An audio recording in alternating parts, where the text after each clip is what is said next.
The middle of the Atlantic Ocean in 1942 was known by military strategists as the Mid-Atlantic Gap, or simply the Black Pit. It was a vast, deadly expanse of freezing water beyond the range of land-based Allied aircraft. In this silent zone, German U-boats hunted without fear, sinking thousands of merchant ships and sending millions of tons of vital supplies, weapons, and young soldiers to the bottom of the ocean. The Allies were bleeding out. Steel and aluminum were in dangerously short supply, shipyards were working past maximum capacity, and the war effort was on the brink of structural collapse. Winston Churchill knew that if they couldn't close the Black Pit, the war was lost. The situation demanded an answer so radical, so completely detached from traditional military thinking, that most high-ranking generals thought it was the product of a madman's mind. The solution was brought directly to the highest levels of the British Combined Operations Headquarters by an eccentric, brilliant scientist named Geoffrey Pyke. Pyke was not a naval architect. He was a polymath who looked at the physics of the natural world to solve impossible engineering problems. He pointed out a simple, undeniable fact. Steel was scarce, expensive, and sank when damaged. But ice was abundant, free, and floated naturally. Pyke proposed building a massive floating island, a colossal aircraft carrier constructed entirely out of ice, deployed straight into the center of the Atlantic Ocean to act as an unsinkable airbase. When the initial blueprints were placed on Winston Churchill's desk, the military brass reacted with outright mockery. Natural ice, they argued, was far too brittle. Under the impact of heavy ocean waves or a single enemy torpedo, a structure made of ice would fracture and shatter into millions of pieces. Furthermore, during the warmer summer months, the floating island would simply melt into the sea, taking hundreds of precious aircraft and crew members down with it. But Geoffrey Pyke had already anticipated these flaws, and he had a secret weapon hidden inside a laboratory beneath a frozen market in London. Pyke introduced a revolutionary composite material that transformed ordinary ice into an indestructible, bulletproof fortress. By mixing standard water with just 15% of finely ground wood pulp and freezing the compound, he created a material that was lighter than water, extraordinarily tough, and virtually immune to melting. In honor of the prophet who predicted the unbelievable, Pyke named this synthetic wonder Pykrete, and the secret military operation was given the code name Project Habakkuk. To understand the sheer, terrifying scale of Project Habakkuk, one has to throw out every conventional concept of naval architecture. The proposed ship wasn't just big, it was a floating city. According to the classified specifications, the vessel was to be 2,000 feet long, 300 feet wide, and weigh over 2 million tons. For comparison, it would be 20 times heavier than a modern nuclear supercarrier and longer than 6 football fields placed end to end. The walls of the hull were designed to be 40 feet thick, made of solid Pykrete, capable of absorbing the direct impact of multiple heavy torpedoes without sustaining structural damage. Because Pykrete melted at a fraction of the rate of normal ice, the interior of the giant hull would house a massive, complex network of refrigeration pipes powered by a centralized cooling plant. This system would circulate supercooled Freon gas throughout the ship, keeping the Pykrete at a constant sub-zero temperature regardless of the water or air temperature outside.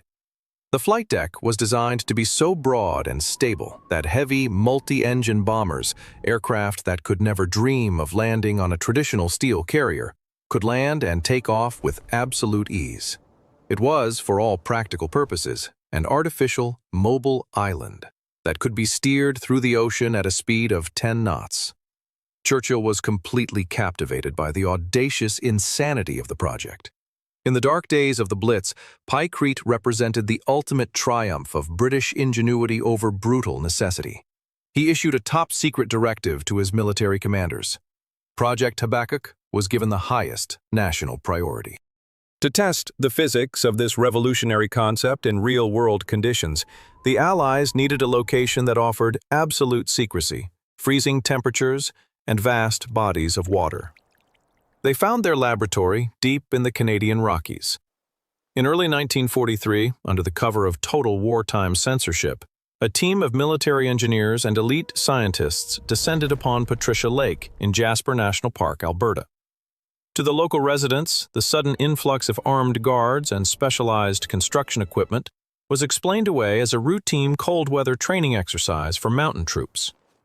In reality, buried beneath the shadow of the snow-capped mountains, the military was constructing a prototype of the Iceberg warship. Working through frozen nights, the engineers built a 60-foot-long scale model of the Habakkuk. The prototype weighed 1,000 tons and utilized a complex system of wooden framing, cooling pipes, and a small 3-horsepower refrigeration unit to keep the Pykrete frozen solid throughout the spring thaw. The results of the tests were astounding. While the surrounding natural lake ice began to melt and break apart under the spring sun, the Pykrete prototype remained completely rigid, cold, and solid as granite. Engineers fired heavy-caliber bullets directly into the Pykrete block. Instead of shattering, the material absorbed the impact, leaving only a tiny surface dent while the bullet flattened uselessly against the frozen wood pulp fiber. The science was proven. The prototype was holding its ground against nature itself. The British and American high commands began drafting plans to build a fleet of these ice giants to launch the invasion of Europe and dominate the Pacific. But as the project transitioned from a secret mountain lake experiment into a full-scale industrial production reality, the Allied commanders were about to run straight into the brutal laws of logistics, finance, and changing warfare. Armed with the successful results from Patricia Lake, Geoffrey Pike and the British Combined Operations Headquarters presented the final plans at the Quadrant Conference in Quebec in August 1943. Winston Churchill and American President Franklin D. Roosevelt met behind closed doors with their top military chiefs. To demonstrate the unmatched durability of Pykrete, Lord Mountbatten, the Chief of Combined Operations, pulled a pistol during a high-level briefing and fired a shot directly into a block of the frozen material. The bullet bounced off the Pykrete, ricocheted around the room, and grazed the trousers of an American admiral. The point was made with terrifying clarity. Project Habakkuk was real, and it was virtually indestructible. Roosevelt immediately ordered American military engineers to join the project, setting a massive budget and a target completion date for the first operational ice carrier by the summer of 1944. The plan was to deploy the giant to the North Atlantic to crush the U-boat threat once and for all.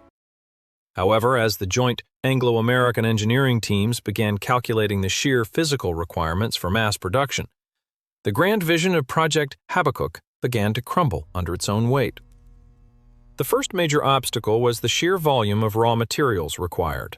Building just one single Habakkuk vessel required 1.6 million tons of Pykrete, which translated to tens of thousands of tons of wood pulp and steel framing.